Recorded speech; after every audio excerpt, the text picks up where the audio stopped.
Sejam bem-vindos e bem-vindas a mais um encontro do Manhã com Dados. Vocês devem estar aí assustando, né? Cadê o Bergson? Ele está aqui, já vai entrar. Eu entrei antecipadamente só para dar uma mensagem muito importante para vocês, que muitos me perguntavam sobre isso. Então, a partir de hoje, tá bom? Todos os encontros do Manhã com Dados dão direito a certificado de participação. Olha que bacana.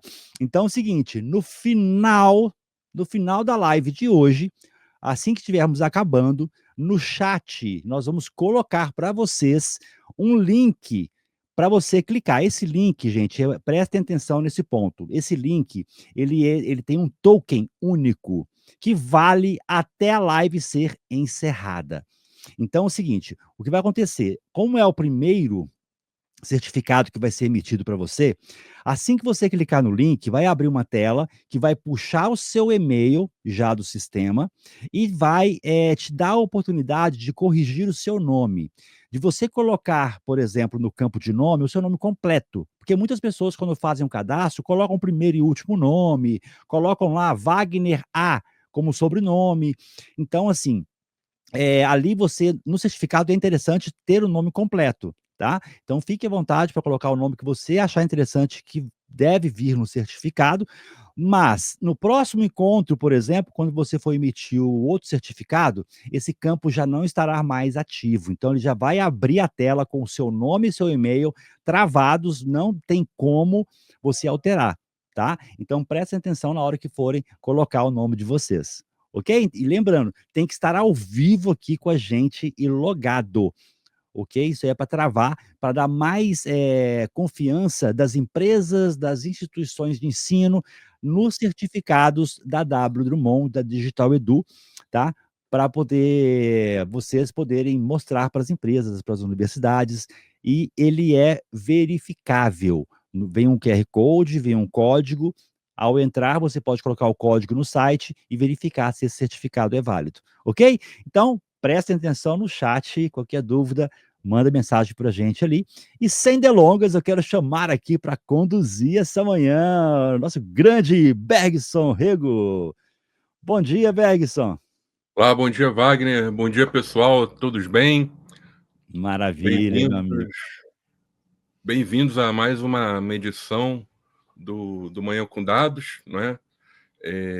Tá chique o negócio agora, hein, Wagner? Com Você certificado viu? e tudo. Ó, vai ser Certificado de legal, né? participação. E o bacana Aham, para quem for, por exemplo, PMP, que tem muitas pessoas que sim, participam aqui, eles podem ali entrar com esse certificado, como é de área de tecnologia, eles podem entrar ali também e reportar em algum quadrante do PMI ali para PDUs, né? Então, dependendo, sim. ainda mais hoje que é gestão de projetos, né? Então, tem muitas vantagens bacanas. Legal, Wagner. Bom, vamos dar sequência, né? Bom bate-papo, Bergson. Obrigado, Wagner. É, Vamos dar sequência aqui ao Manhã com Dados, né? Com uma enorme satisfação que eu chamo aqui a Cristina Cury, né? Cristina, seja Olá, bem-vinda, né? obrigada, Berson. Legal. A Cristina vai estar passando um pouquinho, né, da experiência dela, da trajetória dela, não é? Em gestão de projetos e como o conhecimento em gestão de projetos ajudou em todo o trabalho, ajuda ainda, né, na verdade, né? Em todo o trabalho que ela desenvolve, né, liderando a iniciativa do programa de governança de dados do Instituto Unibanco, tá? Seja bem-vinda, Cris, não é? Então, tudo certo? Podemos começar? Todo mundo nos ouve bem? Tranquilo? Então, vamos lá. Essa pergunta já é meio que tradicional, não é, Cris? Geralmente, todo mundo que vem falar aqui, eu peço para a pessoa passar um pouquinho, né, de como ela começou a sua jornada profissional, não é? No seu caso vai ser um pouco diferente, que vai ser uma pergunta um pouco mais extensa, né? Então, como você começou a sua jornada profissional, tá? E depois como foi essa, digamos assim, essa entrada para o mundo da governança de dados, né? o que te atraiu para isso, não é? Quais foram as motivações? Fica à vontade, pode falar. Hoje o formato do Manhã com Dados é uma live, não é? Então eu sou o âncora e a Cristina, né? Você é a pessoa que vai estar colocando aqui as colocações, né? Então pode começar, Cristina, se você puder passar, não é? Essa visão de como você começou, não é? Depois como foi essa passagem para atuar também com governança de dados. Tá bom. Bom dia, Bergson. Bom dia, Wagner. Eu queria parabenizar aí pela iniciativa, dizer que eu estou extremamente honrada de estar aqui, tá, Bergson? De ter recebido esse convite. E eu vou falar um pouco, assim, eu acho que minha entrada na gestão e governança de dados foi decorrência de uma trajetória, né, profissional. Não foi uma coisa que um dia eu acordei e falei assim, vou trabalhar com gestão e governança de dados. Então, eu vou explicar um pouquinho onde isso começou. Eu tenho uma formação em economia, e quem é economista sabe, né, que o campo da economia, principalmente os cursos de graduação de economia, eles são muito abstratos, né? Então, assim, são muitas teorias, teoremas, modelos, e isso me incomodava um pouco. Então, assim, a partir assim, mesmo, né, tendo um olhar sistêmico, que eu acho que o curso de economia desenvolve, que é esse olhar sistêmico, que eu acho que é super importante também para a gestão de projetos e gestão de governança de dados, era isso, eu tinha esse incômodo. Então, já no curso de economia, eu sempre busquei me aproximar um pouco dos dados, mas como uma forma de entender fenômenos sociais e tangibilizar fenômenos sociais, né? Então, eu fui um pouco para a linha da economia social, né, que a gente chama. Enfim, vou passar rapidamente, mas eu cheguei a fazer estágios em diversos lugares, desde banco, empresa privada, consultoria júnior, e fiz um estágio no IPEA, especificamente sobre um pesquisador ótimo que trabalha com dados e pobreza, e eu me encantei com isso, né? Aplicação de dados e fenômenos sociais. Depois, assim, ao longo do tempo, eu fui trabalhar no Ministério da Educação, então eu trabalhava muito com sistematização de projetos, né? Algumas análises de dados. Trabalhei depois no Instituto de Pesquisa, também fazendo avaliações e monitoramentos de projetos, sistematizações de projetos, né? Sistematização de iniciativas. Depois, eu fui trabalhar, eu já fui, aí fui trabalhar no Instituto Oi Futuro, que também é um instituto voltado para a educação, especificamente no Instituto Oi Futuro, eu fazia também sistematização de programas. Fui trabalhar depois, que isso é super curioso, né, numa produtora de eventos, e aí na produtora de eventos eu assumi uma função de escritório de projetos, né, então eu fazia ali, construía processos, né, indicadores, para gerenciar as entregas ali da produtora. Depois eu fui trabalhar na Firjan, Federação das Indústrias do Rio de Janeiro, e lá também na Firjan eu trabalhei com sistematização de projetos, pesquisa de conteúdo de uma forma geral, e participei ativamente de um programa que a gente tinha lá, que era o programa da indústria criativa. Então, quem é do Rio deve conhecer a Casa Firjan, e a Casa Firjan fez parte desse programa de indústria criativa, e eu era analista de projetos sociais, então, de projetos especiais dessa casa.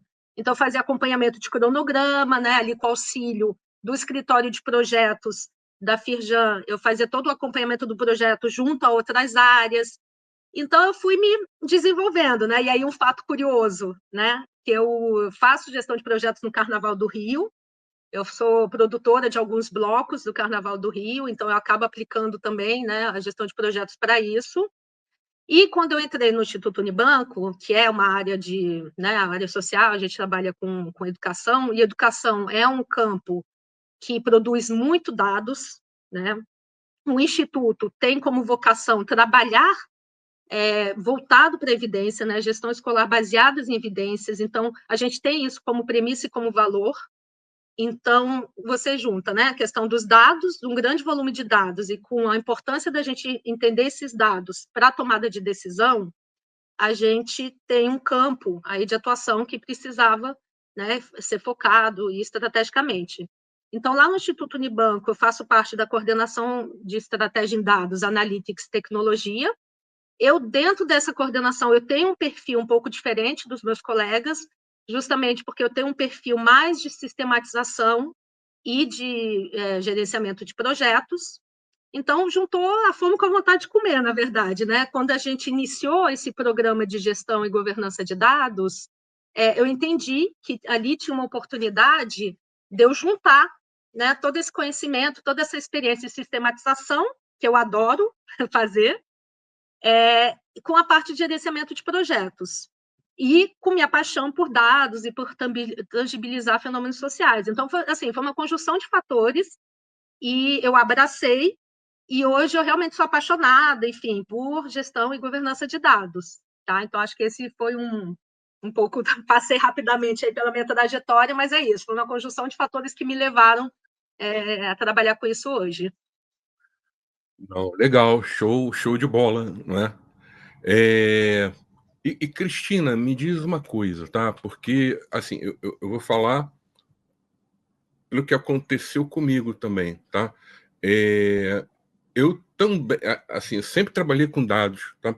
Mas chegou um ponto da minha vida profissional que eu liderei bastante iniciativas ligadas aos dados. Então, eu sentia na época, não é? Isso era o quê? Eu era AD ainda, tá? 2005, eu sentia muita necessidade. 2004, 2005, tá? Tirei meu PMP em 2005. Hoje eu não tenho mais, porque eu não renovei. Tenho o quê? Tem um ano e pouco, aí não renovei mais. Mas durante todo esse tempo eu fui, né? Mas eu sentia muita. Trabalhando em dados, eu sentia muita falta dessa visão de trabalhar dentro de um planejamento, né, de sempre considerar, né, fatores como escopo, tempo e custo, né, porque mal ou bem o que eu via que acontecia na época e acontece ainda muito hoje, né? As pessoas elas esquecem um pouco dessa visão, vamos chamar assim, de planejamento, né? Tudo bem que hoje existem as metodologias ágeis, mas elas também requerem, né, um planejamento ágil, mas é um planejamento também. O fato de você ter atuado tanto tempo com projetos, de certa forma, tem facilitado o seu dia a dia nessa questão de ter essa, assim, porque tá no sangue, né, da pessoa que atua como na gerência de projetos, né? A questão de ter essa visão mais de planejamento, de organização, o escopo é esse, né? Então, a demanda é essa aqui, né? Tem que entrar mais alguma coisa, então vamos negociar, vamos ver se é importante realmente. Isso ajuda bastante para quem quer migrar, por exemplo, para uma área de governança de dados? Ajuda muito, Bergson, assim, porque assim, tem aquela frase que é super conhecida, né? Onde a gente não quer, quando a gente não sabe onde quer chegar, qualquer caminho serve, né? Então, assim, o primeiro passo, sem dúvidas, assim, que eu acho que foi um passo importantíssimo, foi justamente a gente fazer esse diagnóstico, né? Para a gente entender onde é que a gente está e onde é que a gente quer chegar, né? Então, é essencial fazer um diagnóstico. Eu acho que o roadmap também, ele ajuda bastante, né? Ajuda muito, na verdade, porque a gente consegue enxergar, né? Onde é que estão as dores. Então, o que a gente precisa atacar, o que a gente precisa priorizar.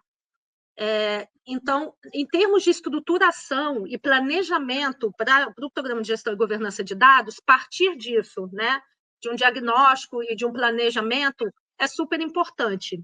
E aí, a gente traz para isso outros elementos também de gerenciamento de projetos, né? Um ponto super importante dentro da gestão e governança de dados é justamente a gente fazer a gestão de stakeholders, né?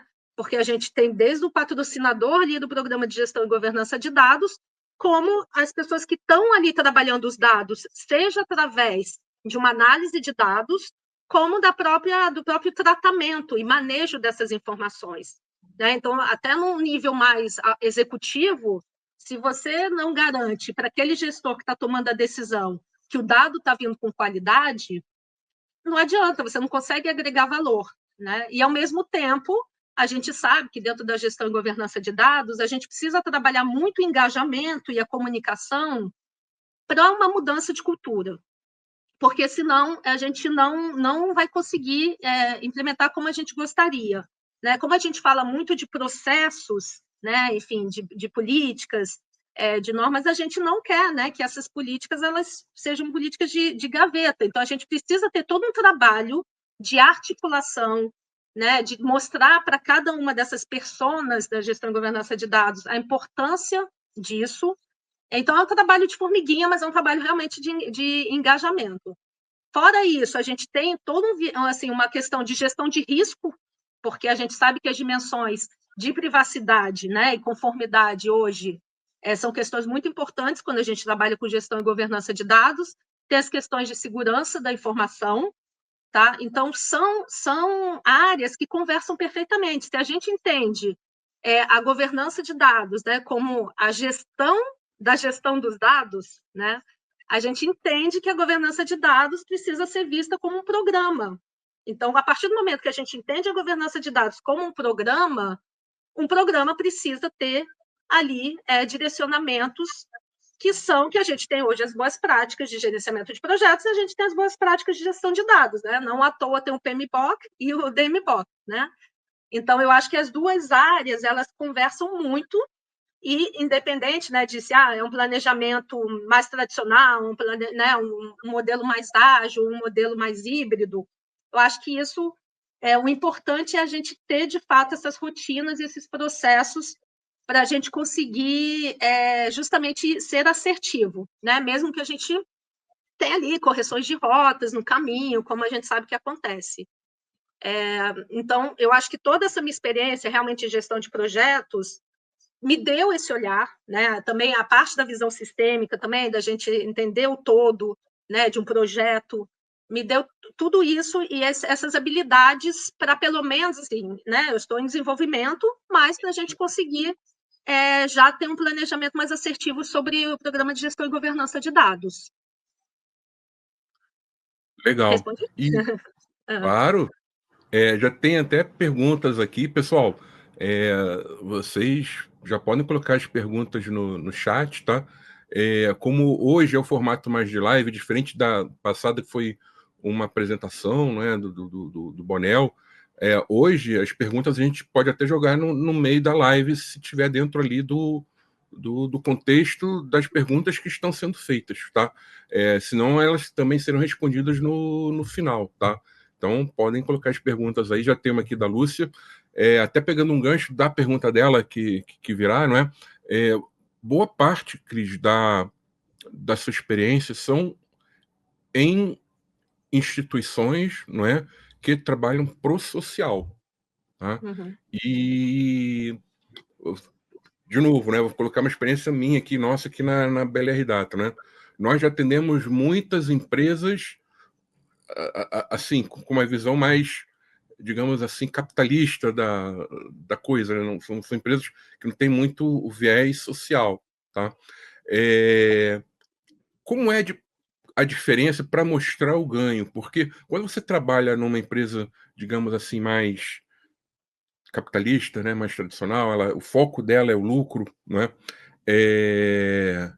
A gente consegue monetizar isso de alguma forma, né, dos benefícios da governança de dados. É claro que isso não é uma tarefa tão simples, mas nós conseguimos. Quando é para o social, a leitura é um pouco diferente, né? Uhum. Passa para a gente um pouco, né, de como é a questão de estar vendo os benefícios, né, da governança de dados dentro desse espectro mais social da coisa, né, da instituição, né? Então, por exemplo, questões como monetização, né, no social não entra muito, né? Então, se você puder passar um pouco dessa diferença, né, do benefício, né, do social para o benefício de uma empresa mais que trabalha na prestação de serviços, venda de produtos, né, indústria, comércio. Tá. Eu vou até começar respondendo a pergunta da Lúcia, né, de exemplo, da Sim. utilização dos dados em fenômenos sociais. Sim. Lúcia, a gente usa bastante o que a gente chama de, né, os indicadores sociais, né? Então, especificamente sobre a educação, né, na área de educação, a gente usa informações como alunos que são aprovados, né, alunos que evadiram, saíram da escola, nota dos alunos ao longo do ano, e tudo isso, para a gente, essas informações, elas nos ajudam a entender alguns aspectos, né? Ou pelo menos buscar entender alguns aspectos, né? Então, por que esse aluno ele está evadindo? Por que esse aluno está abandonando? Né? E aí a gente pode cruzar com outras informações, a localização, onde ele mora é muito longe da escola, de repente ele está trabalhando e aí para isso ele precisa, não pode ir para a escola porque ele tem como prioridade trabalhar ou cuidar da família. Então, são fenômenos que atingem, né, multidimensionais, que não atingem exclusivamente a educação, atingem também áreas, né, de renda, áreas até de composição familiar, né, da família, e esses indicadores nos ajudam a gente tentar assim, entender e explicar esses fenômenos, né? E aí, Bergson, é isso, assim, a área finalística, ela não busca, enfim, não tem como monetizar, né, assim, os resultados, né? O que a gente espera são indicadores que a gente quer melhorar, né? Então, a gente quer diminuir a evasão, porque a gente sabe, né, que, enfim, que um bom rendimento ali no ensino médio, né, uma boa preparação, uma boa aprendizagem, ajuda, né, a ingressar no mercado de trabalho, né, e assim a gente consegue ter uma mobilidade de renda, enfim, né, então melhorar e diminuir as desigualdades sociais. Então a gente tem como objetivo, assim, vou falar de uma forma bem, talvez, assim, não simplificando a complexidade, né, mas a gente quer melhorar as condições de vida, né, e a qualidade e a igualdade para todo mundo, né, então esse é o nosso objetivo finalístico, quando a gente trabalha especificamente na área social.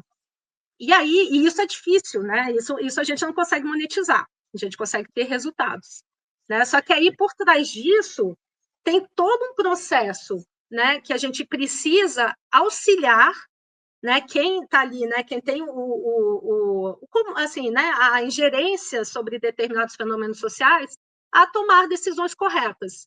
Então, é sobre isso, né? A gente precisa fornecer insumos para que decisões corretas sejam tomadas. Como é que a gente faz isso? Dando dados, né, provendo dados de qualidade e dados que reflitam fenômenos sociais. Né? Então, eu gosto de dar um exemplo, mas assim, um exemplo super do dia a dia, né? Assim, que eu até apresentei um dia desses. Assim, quando você vai sair, né? Quando você, enfim, vai de férias ou vai sair, você costuma olhar, né? De repente, a temperatura, para saber se você vai precisar levar um casaco, se vai chover, se não vai chover, enfim, você pauta muito a sua decisão do que você vestir através desses números, né?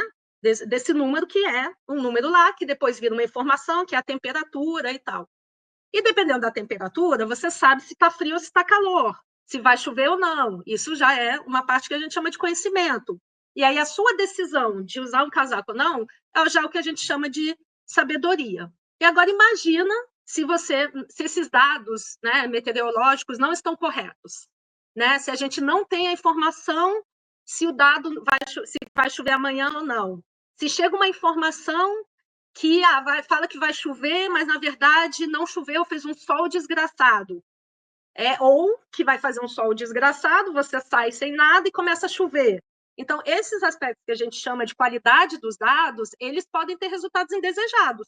Você pode sair, né, com uma regatinha debaixo da chuva e ficar resfriado, né? Então, ninguém quer isso. Então, um pouco para ilustrar por que assim, é tão importante assim, os dados, e principalmente organizar os dados, buscando uma qualidade dessas informações, para a gente realmente tomar decisões. E isso se aplica ao nosso dia a dia, né? Desde uma decisão simples, como com que roupa eu vou usar para sair, até decisões mais complexas, de onde eu vou alocar professores, ou que escola que tem mais infraestrutura para receber meus alunos. Então, essa questão isso é uma coisa que eu gosto de falar muito, assim, que a gestão e governança de dados não é só uma questão, assim, é complexa, obviamente, precisa de método, né? Mas não é só uma questão inatingível, ela está presente no nosso dia a dia, tá? Então, por isso que é super importante a gente ter esse olhar cuidadoso sobre essas informações. Respondi, Bergson? Não sei, às vezes eu saio e falo, às vezes eu me empolgo.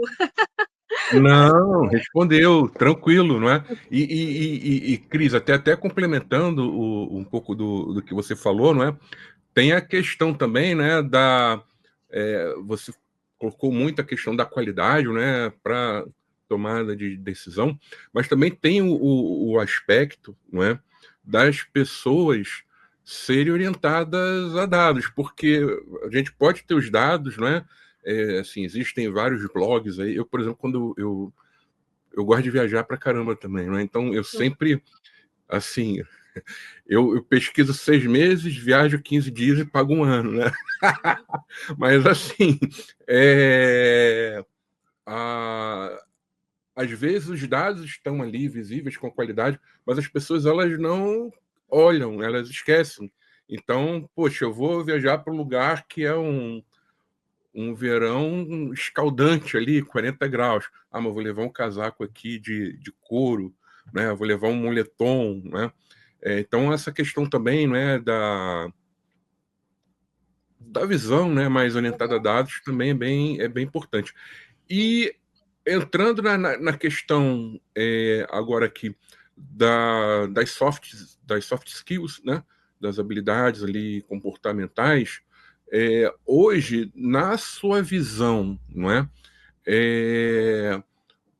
Quais são as principais habilidades, né, que hoje uma pessoa que atua com gerência de projetos, ela tem, e que isso acaba sendo refletido positivamente quando ela trabalha com governança de dados?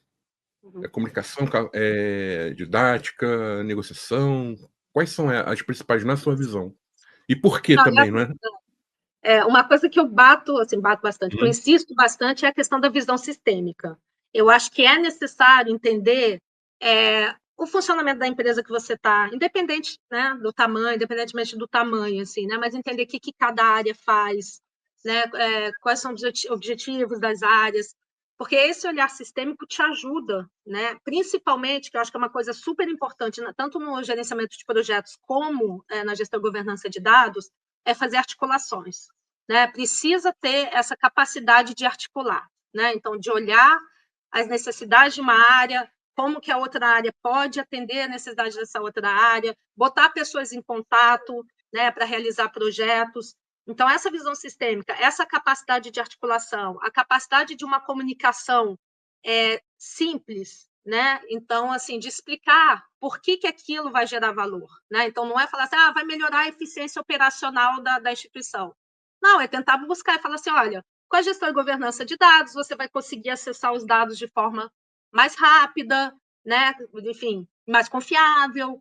Então, tentar também trazer nessa questão da didática que o Bergson falou, né? Trazer para a realidade do dia a dia a importância da gestão e governança de dados, eu acho isso super importante. Né? A comunicação, já falei, o engajamento.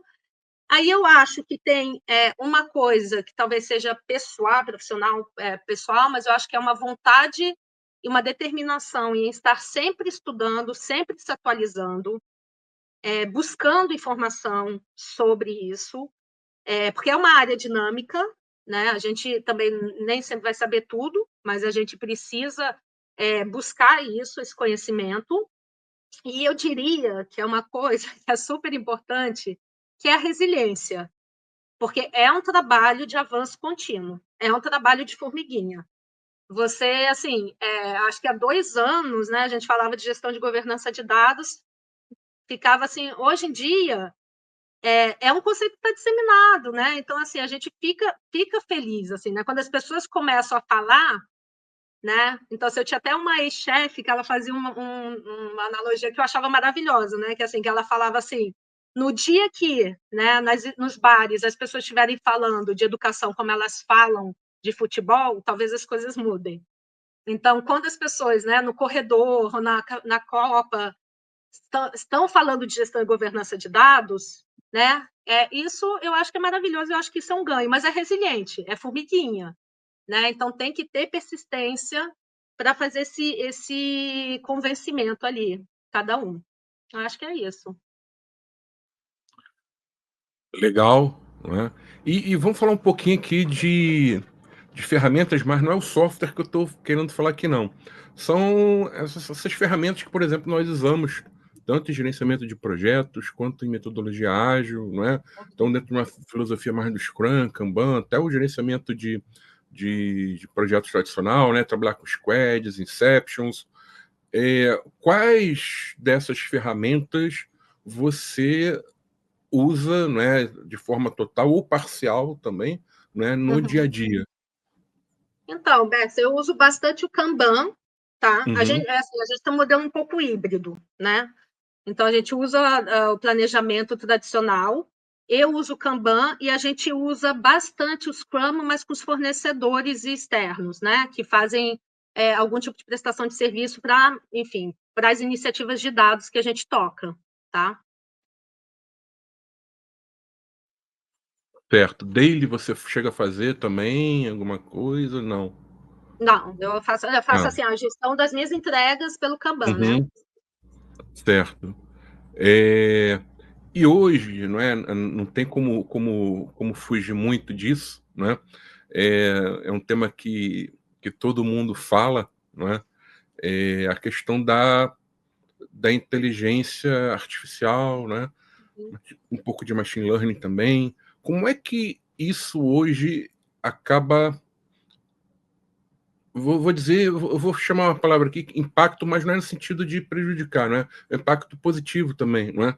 Como é que isso acaba impactando ali o cenário atual hoje dos programas de governança de dados? É porque até então, até ano passado, basicamente, né, antes de explodir a febre aí da IA, o foco era muito em dados, dados, dados, dados, mas agora algumas empresas já começam a pensar, a usar, né, algumas aplicações já baseadas em inteligência artificial. Na sua visão, o que isso muda? Quais são as preocupações, incertezas? Vamos lá. Tá.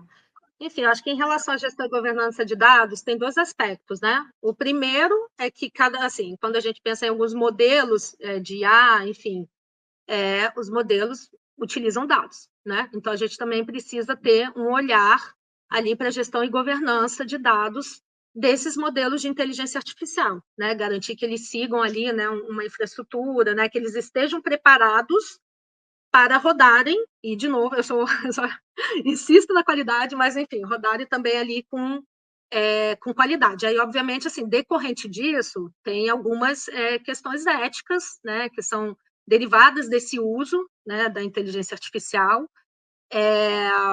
Você tem questões de LGPD, né, questões de privacidade também. Então, existem também esses processos de desenvolvimento, enfim, operações que você precisa levar em consideração também quando você está falando de um modelo de inteligência artificial, né? Então, precisa também ter uma gestão e governança de dados em cima desses modelos. O segundo ponto é que a própria inteligência artificial ela pode melhorar processos, né? E automatizar, né, processos. Então, a gente fez uma prova de valor também de classificação de sensibilidade de informações através da IA dentro do nosso catálogo de dados, por exemplo, né? Então, a IA pode ajudar também a classificar essas informações sensíveis, a identificar padrões, né? Otimizando tratamentos, alertas, né? E eu acho também que tem um ponto talvez super rico, né? E super importante da IA, que é justamente a capacidade de reduzir um pouco essa distância, sabe? Entre o que talvez seja muito técnico e o que talvez a gente consiga aplicar no dia a dia, né? Então, hoje em dia, a gente sabe que a IA gera lá um código de Python, né? Então, a gente consegue aprender e trabalhar com muito mais facilidade, né? Então, eu acho que, em termos de cultura de dados também, eu acho que a própria IA colabora com isso, tá? Então, assim, eu vejo muito mais benefícios do que riscos, mas eu acho que a gente precisa estar realmente atento a essas outras questões, né? Não usar indiscriminadamente, e também considerar que muitas vezes ela reflete algumas desigualdades já sociais, né? Que aí tem toda uma discussão, enfim, sobre isso. Certo, habilitei aqui o microfone, né? Certo, legal. É, E hoje, por exemplo, como é, assim, hoje a gente precisa, né, nós como profissionais, né, estar ali sempre buscando uma atualização, né? Como é que você faz isso hoje? Como é que você se mantém atualizada? Se puder dar uma dica aqui para o pessoal também. E tem várias. Hum? Não, na verdade, assim, eu acho que eu gosto de estudar, tá? Eu gosto bastante de estudar, mas eu acho que existem várias formas de estudar, né? Então, assim, algumas pessoas se dão melhor com livro impresso, que é meu caso, outras se dão melhor, às vezes, com conteúdo rápidos, né? Ou mais visuais. Então, eu acho que tem, assim, você, hoje em dia, você tem várias formas de se atualizar, de se capacitar em gestão e governança de dados, de diferentes meios, diferentes níveis, né? Outra coisa que eu faço bastante, né, é seguir, entre aspas, os influenciadores no LinkedIn, né? Então, o Bergson, tem uma outra que eu sigo, que é a Nicola Ashka, acho que ela é estrangeira, tem Steiner, que escreveu um livro também sobre governança não invasiva, enfim, aí tem algumas pessoas que eu sigo também no LinkedIn, né, e leio ali os textos, enfim, mas eu acho que é isso. E também, eu acho que assim, eu também sou muito a favor do desenvolvimento na prática também, né? Então, tentar aplicar ao máximo os conhecimentos, olhando ali para a realidade, né, que você está inserido, e para os negócios que é o learning by doing, né? Então, você aprende fazendo e errando. Eu acredito muito nesse processo também, tá? Legal. Cris, até pegando um gancho no que você acabou de colocar aqui, não é? A questão do aprender na execução, né? Eu queria ver se você concorda com o meu ponto de vista, tá? Tá.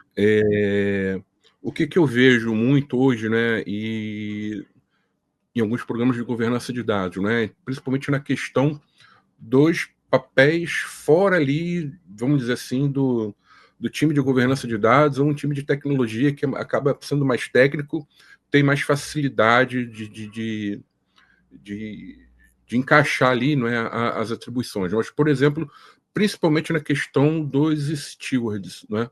Então, por Uhum. exemplo, a gente sabe que o Data Steward hoje é um papel que é necessário à governança de dados, mas não é um papel que a gente chega, não é, e coloca o anúncio, né, no LinkedIn e fala assim, olha, temos vagas aqui para um Data Steward. Não é isso, né?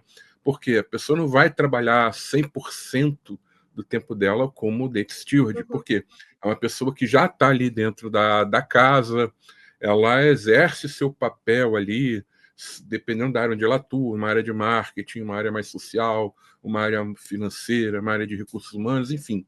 Ela é uma pessoa que tem domínio ali dos dados, né, que ela tem o contato ali, né, no dia a dia, ela sabe, digamos assim, ela sabe e sofre das dores, mas quando a gente fala em governança de dados, a impressão que eu tenho em boa parte das empresas, quando a gente chega, principalmente para o público que é composto pelos data stewards, o pessoal meio que toma um susto assim do tipo, caramba, eu vou ter que carregar um armário duplex de 8 portas aqui nas minhas costas, né? E às vezes, né? Quer dizer, nunca é isso, né? Assim, a pessoa vai dedicar ali, em média, 10%, 15% do tempo dela para trabalhar com os dados.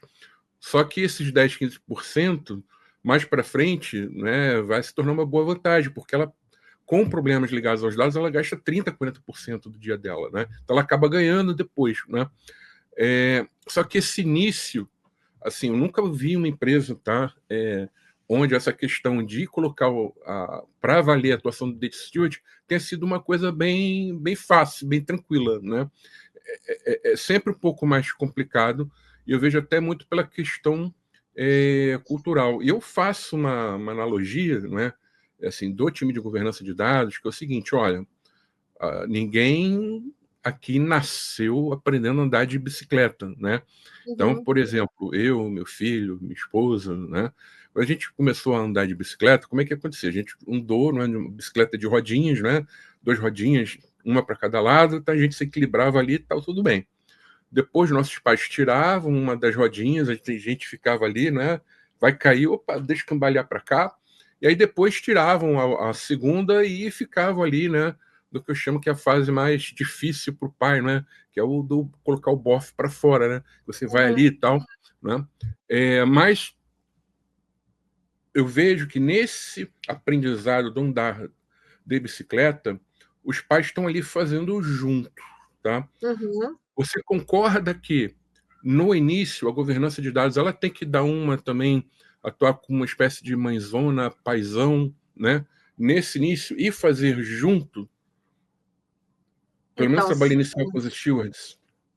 sim, eu acredito que sim, assim, na verdade lá, enfim, particularmente substituto, a gente já tem pessoas muito qualificadas, tá? Então, Uhum, na verdade, é o que você falou, né? São pessoas que ninguém chegou com o chapéuzinho, a gente já identificou, Uhum. né? Ainda não, enfim, tem um processo de formalização e tal, mas a gente já identificou. Mas, sim, em alguns momentos, é o que a gente chama de operação assistida, né?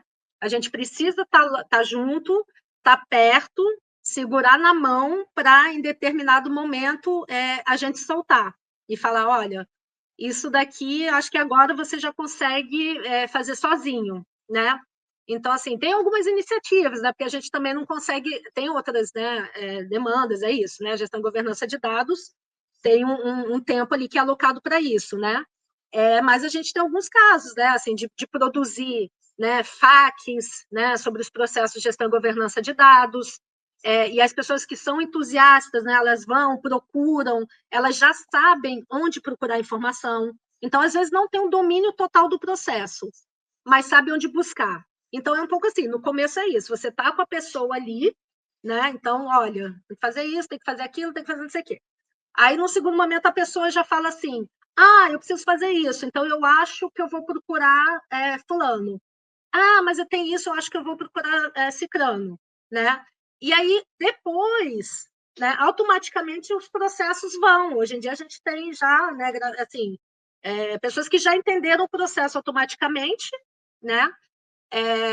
E já são independentes, né, da gente. Então, eu super concordo com você que é isso. É um processo de amadurecimento, onde precisa, no momento, ter uma operação assistida e, Bex, eu acho que é um pouco um processo de mão dupla, né? Porque se a gente não está lá no dia a dia desses data stewards também, a gente também não consegue fazer melhorias, né, no nosso processo, né? A gente também não pode ficar com aquela arrogância de que eu sei o que é melhor para vocês fazerem, né? A gente precisa também do retorno deles e que eles alimentem a gente com as principais dores para a gente poder ir fazendo essa adequação. Isso aí, né? Você falou uma coisa que realmente é bem importante, né? A governança de dados, ela não pode, não é, entrar ali com um viés muito do tipo, olha, é isso, tem que ser dessa forma, né? É claro que certas diretrizes são necessárias, elas devem ser cumpridas, mas a forma como elas são colocadas não pode ser em um tom muito impositivo, não é? Até porque tem pessoas que não sabem trabalhar dessa forma. Então, por exemplo, né, quer me deixar pistola da vida e, ó, tem que fazer isso aqui porque tem que fazer, acabou, entendeu? E tem muita gente que é assim, né? Então, isso que você colocou é bem importante. Para não deixar, eu tenho umas perguntas aqui que eu Eu queria estava fazer, vendo mas isso. tem umas duas aqui que eu não queria deixar para depois, tá? Tem uma da Daniela Jorge de Oliveira. Ela está perguntando aqui o seguinte: qual a atuação das áreas que colaboram com a governança de dados, funções do MBOK?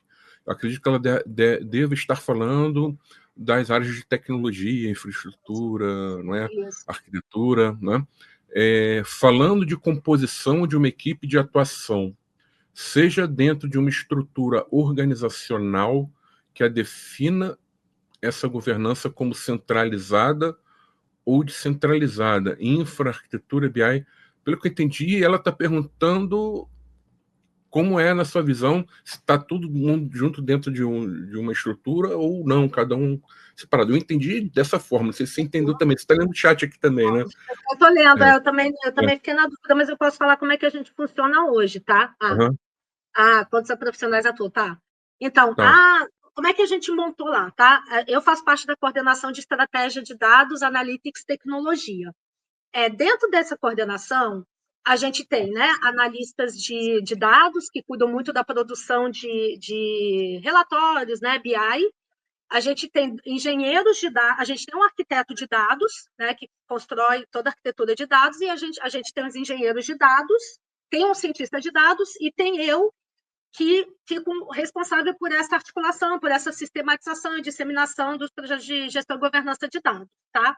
Então, essa é a nossa equipe, mas a CEDAT como um todo mundo tem essa visão de gestão de governança de dados. Eu só fico responsável pela sistematização e pela articulação, né? Mas, enfim, na construção ali de uma esteira, né, tem esse olhar durante todo o ciclo de vida dos dados, né? Essas diferentes funções precisam ter esse olhar sobre gestão e governança de dados, então não é uma coisa que fica exclusivamente sobre mim.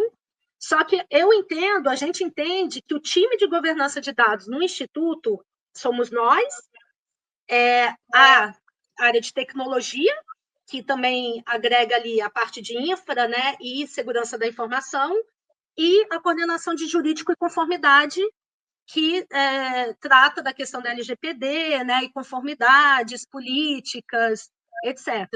Então, e os analistas de dados também, os data stewards, ficam descentralizados, tá? Mas o nosso time de governança de dados, que eu gosto de chamar, é nossa coordenação, com essa visão, tecnologia e jurídico.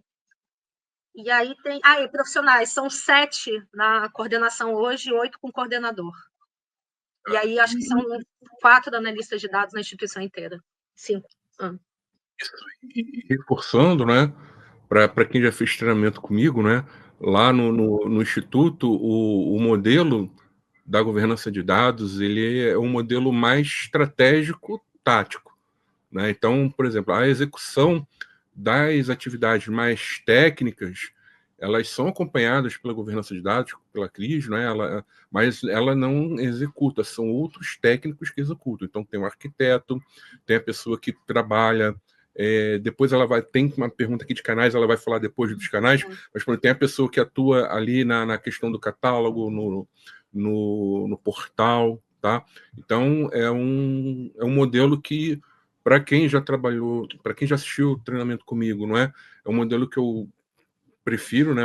Que eu gosto bastante, porque é um modelo que você consegue tangibilizar o resultado, né? E, por exemplo, lá sendo uma instituição social, essa necessidade de tangibilizar o resultado social, né, fica mais evidente quando a gente atua, né, na questão estratégica. É claro que a documentação dos termos de negócio é importante, mas, por exemplo, a pessoa, né, que está em uma secretaria, né, que está usando as informações de inteligência do Instituto para definir políticas públicas, a questão do insight, né, da informação analítica, é o que é importante para ela ali, e não a questão do metadado documentado. É claro que o metadado documentado é fundamental, tem que ser feito, tá? E tem pessoas que fazem isso, tá? Mas a governança, ela tem essa visão mais estratégica da coisa, né? E aí, entrando aqui na pergunta da Aline, tá? Ela está perguntando quais são os canais utilizados para a alfabetização de dados e comunicação no Instituto. Para fora, a gente tem o nosso site institucional, que ele tem vários artigos, vários textos que tratam, dentre outros assuntos, também a questão de dados, tá? Então é muito interessante. E tem também alguns gráficos, né? Enfim, alguns relatórios que estão super acessíveis, tá? Para dar uma navegada ali sobre o mundo dos dados. Para dentro, a gente tem um grupo que a gente chama de um GT Data Driven, que não é assim, as pessoas que fazem parte não precisam necessariamente de alfabetização, né, dos dados, são pessoas que já têm uma certa facilidade com dados, mas é um espaço onde a gente também articula, apresenta projetos, né, então estreita laços de atuação com essas pessoas. Então, é uma forma de comunicar para uma equipe mais especializada o que vem acontecendo, e para as outras equipes, as áreas de negócio que talvez não tenham tanto conhecimento, a gente faz uma operação assistida, então em cada operação assistida a gente tenta, né, passar alguns conceitos, né, mas a gente também está planejando aí uma campanha interna para a gente sensibilizar sobre os dados, sensibilizar sobre gestão e governança de dados, segurança da informação, enfim, e tudo que é relacionado a isso.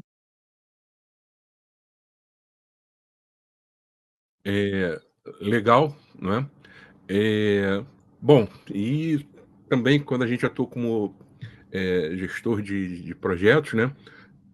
Uma das coisas que a gente foca muito, né, além da visão sistêmica, é reutilizar o que já tem, como um arquiteto também, né? E aí, hoje, por exemplo, vocês desenvolveram, né, vamos chamar assim, uma prateleira, né, de produtos, de dados. Como é que tem como você fazer uma relação disso com a questão do gerenciamento de projetos? O que isso é importante para as demandas novas que surgem no Instituto, onde o pessoal já pode pegar ali, isso aqui esquece, não precisa mais construir, já vou pegar daqui. Como é que é esse ganho? Então, eu acho que tem um ganho é isso, de otimização, né? Eu não gosto muito de usar esses termos, mas eu Uhum. acho assim, facilitação, tá? Então, hoje em Uhum. dia, a gente já disponibiliza, através de produtos de dados, painéis, alguns dados que, por exemplo, são dados públicos, né? Do IBGE, censo escolar, né? Que são essas informações que justamente ajudam a tangibilizar, né? Então, essas bases, às vezes, elas são um pouco complexas de serem trabalhadas, né? Que às vezes elas chegam no nível do aluno, então tem uma complexidade ali de trabalhar essas bases. E aí, quando a gente cria um produto que já faz o cálculo de alguns indicadores, né, de algumas informações que a gente usa recorrentemente, isso evita o trabalho da pessoa baixar, fazer o tratamento do dado. Um outro ponto positivo é que a gente garante o mesmo resultado, né? Porque às vezes a pessoa vai tratar, pode chegar a um outro resultado por uma outra questão, né? E a gente é como se fosse a fonte da verdade sobre aquela informação. Então, eu quero acessar o número de matrículas em determinadas escolas, eu quero ter certeza que esse número de matrículas é o número correto e que a gente vai trabalhar. Então, eu já sei onde procurar, e a fonte da verdade é esses produtos que a gente faz. Tem outros painéis que a gente chama, né, que são painéis mais de acompanhamento interno, e aí são informações mais internas nossas, mas que é a mesma coisa, né? Assim, em vez da gente ficar catando informação, né? Mas quem sabe mais sobre isso? Aí vai buscar uma pessoa, mas não sei o quê, aí vai buscar outra pessoa, a gente já tem centralizado essas informações, e aí, tendo dúvidas, pode até procurar a pessoa responsável, mas não fica mais aquela demanda, né, que a gente até chama às vezes, pizzaria ou pastelaria, de demandas específicas ali para produzir uma coisa que pode ser produzida, enfim, que se demanda várias vezes quando tudo isso já está pronto e consolidado, né? Legal, Cris. Bom, pessoal, vocês vão colocando as perguntas aqui, a gente já está perto de encerrar, tá? Já colocaram bastante, mas se tiverem mais ainda, fiquem à vontade para colocar. Agora a gente vai chegar numa sessão aqui que eu costumo chamar ela de bate-bola, tá, Cris? O que é o Meu Deus. bate-bola? Não vai precisar jogar futebol, né? Já chegou falando de futebol aqui, né? Mas vamos lá.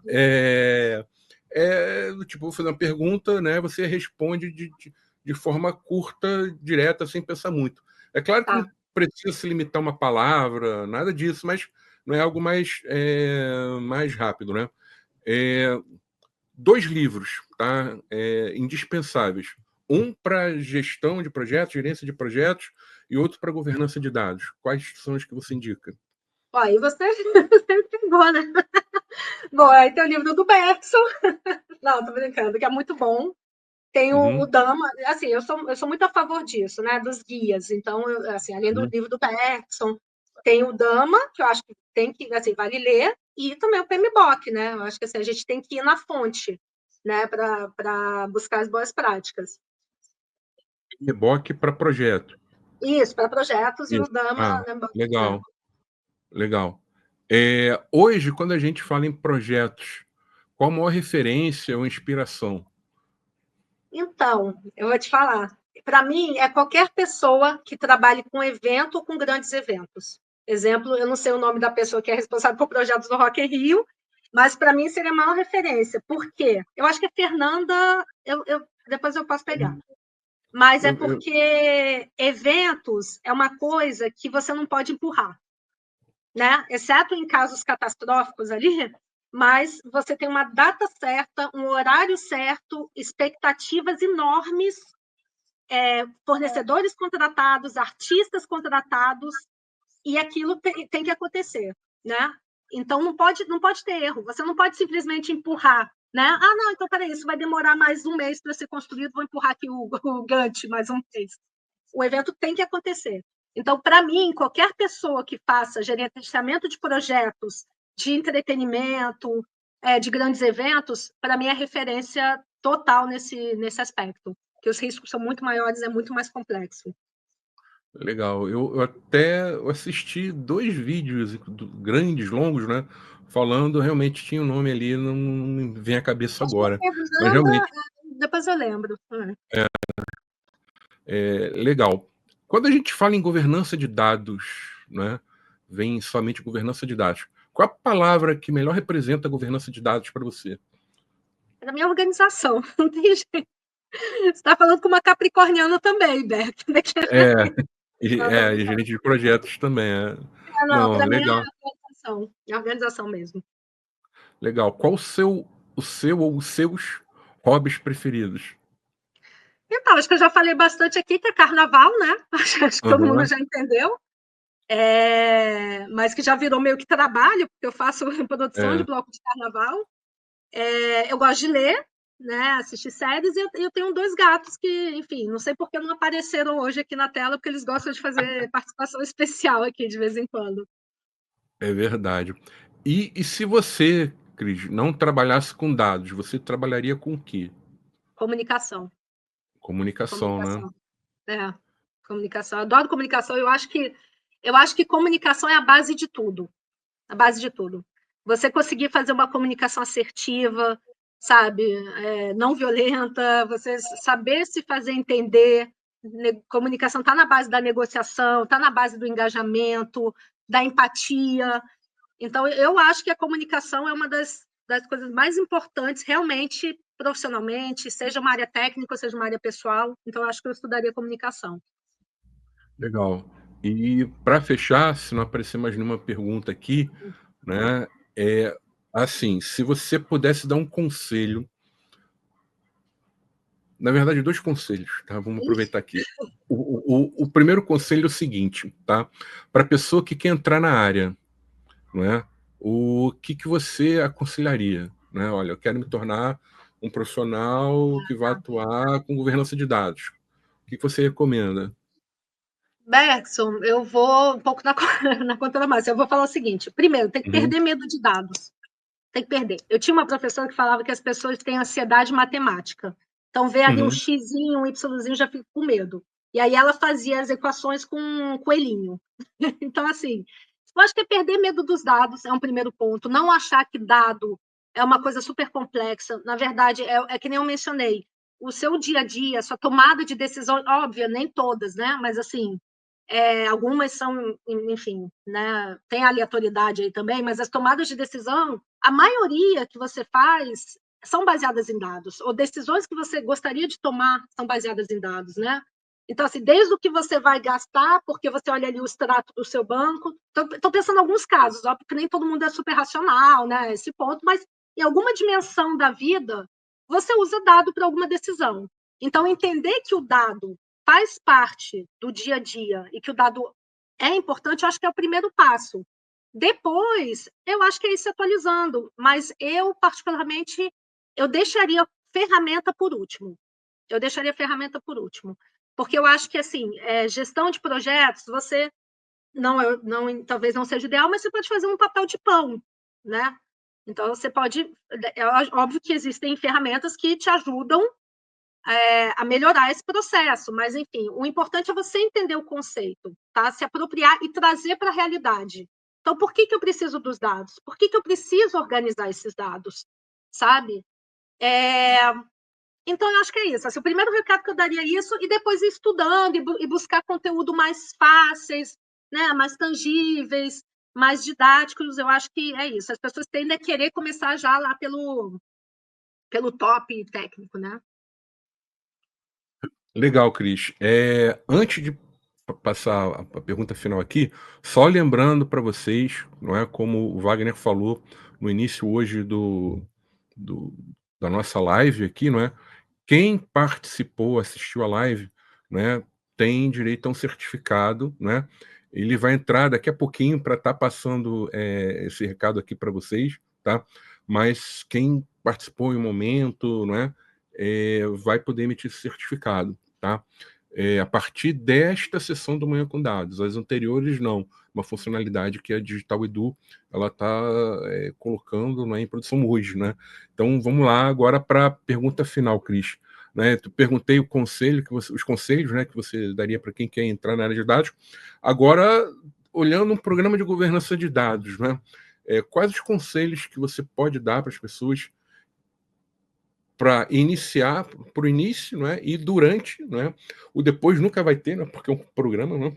Então, para o início e durante a jornada de governança de dados, se você pudesse dar os principais conselhos, quais conselhos você daria? No início? No início. Oi, Cris, falhou aqui. Oi, diagnóstico. Tá, entendi. O Diagnóstico, diagnóstico. Beto, você sabe bem disso. Saber em que ponto tá, não é? Saber que ponto tá, onde é que precisa melhorar e onde a gente quer chegar. Legal. E durante, né, no meio da jornada já, qual o conselho?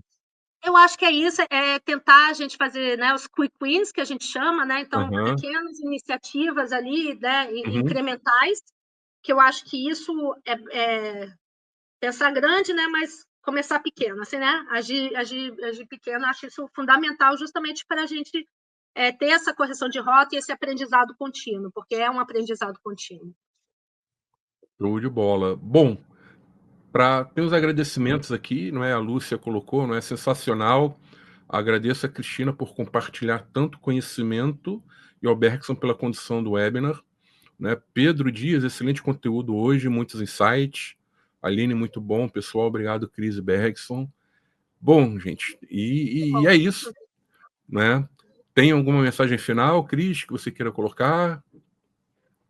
Acho que vale a pena, para quem se interessa, né, sobre especificamente questões sociais, acho que vale a pena dar uma olhada lá no Instituto Unibanco, né, no site, tem uma atuação bem bacana, bem relevante. E é isso, assim, eu acho que o recado que eu dou é isso, aprendizado constante, atualização constante, né, e é isso, estou à disposição também, se vocês quiserem trocar, conversar, estou lá no LinkedIn, tá? Então, seguimos. E obrigado, Berto, pelo convite. Legal, Cris, muito obrigado. Obrigado, pessoal. Wagner, tem como dar aquela palhinha aqui, falando agora do certificado? Maravilha, parabenizar você, Cristina, também ao Bergson pelo bate-papo maravilhoso que tiveram agora de manhã. Vamos lá, eu coloquei no chat para vocês aí o link, tá? Para vocês pedirem o certificado, tá bom? Então, como é que funciona esse link? Esse link é um token único, ele vale até a gente encerrar aqui a live, então aproveite e já faça agora de uma vez.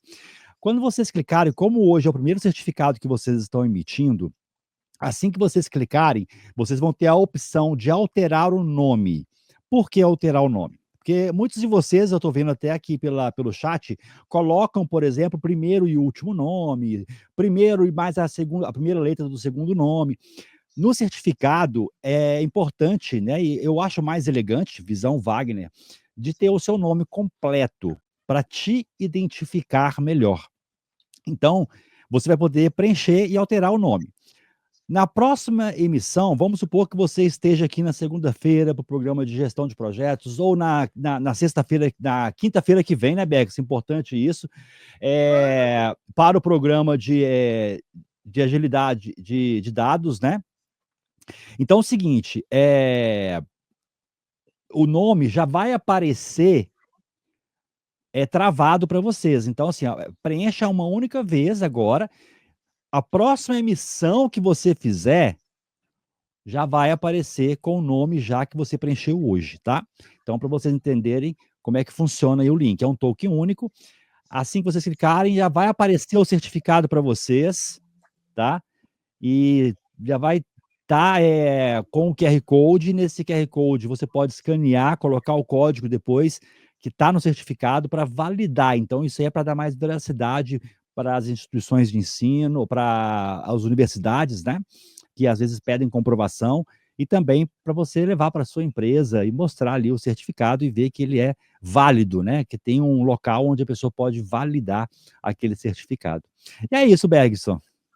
Beleza. E só lembrar, pessoal, para todas as pessoas aqui, que a plataforma, né, além do tema dados, ela traz diversos temas interessantes, como próprio gerenciamento de projetos, agilidade, inovação, não é? Carreira. Então, e todo o conteúdo, não só do Manhã com Dados, como dos demais encontros, das outras, vamos chamar assim, disciplinas, né, dos outros temas, eles ficam gravados na plataforma, tá? Então, se inscrevam na plataforma, tá? Depois, né, o webinar de hoje, nessa live de hoje, também vai ficar no Digital Edu. Durante a semana, na página da BLR Data, eu vou soltar alguns cortes, tá? Para vocês acompanharem na página do LinkedIn. Então, sigam a página da BLR Data no LinkedIn, sigam a Digital Edu também, né? Participem, assistam os outros temas também. Nós aqui acreditamos muito nessa iniciativa, né? Que é pioneira, né, Wagner? Né? Então, colaborem, não é? Dê uma força aqui para o pessoal. Maravilha, obrigado, Bergson, excelente. Estamos aqui para compartilhar conteúdo, trazer conteúdo para vocês diariamente, tá? Com pessoas chaves aí dentro dos temas que a gente propõe, né? Então, vou deixar aqui vocês dois para vocês encerrarem essa manhã maravilhosa. Beleza, então, pessoal, um grande abraço, né, a todos, até a próxima edição. A gente está vendo ainda se sexta-feira que vem é feriado, tá? Então, se vamos fazer uma edição à quinta, não está certo ainda ou não, senão será na próxima sexta, após o feriado, que eu não sei o dia correto ainda, o número, né? Mas é sempre nesse mesmo bate-horário, bate-local, tudo bem? Mais uma vez, muito obrigado pela participação de vocês.